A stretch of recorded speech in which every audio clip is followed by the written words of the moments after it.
Fuqarolar o'z xohishini pul kelgan. Men fuqaro ko'paygandan keyin, men majbur bo'lganman firma qonuniy qilib bash ishlashga. Men birovga aldab yo pulini olmaganman men. O'zbekistonda moliyaviy piramida uchun jazo choralari kuchaytiriladi. Qayd etilishicha, respublikada so'nggi 6 yilda kiberjinoyatlar bo'yicha murojaatlar soni 48 barobarga oshgan.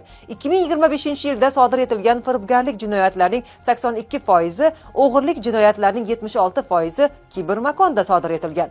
Ular orqali jismoniy va yuridik shaxslarga yetkazilgan moddiy zarar 2 trillion so'mdan oshgan. 12 mart kuni Prezident Shavkat Mirziyoyev kiberjinoyatlar va uyushgan jinoyatchilikka qarshi kurashishga oid takliflar taqdimoti bilan tanishdi.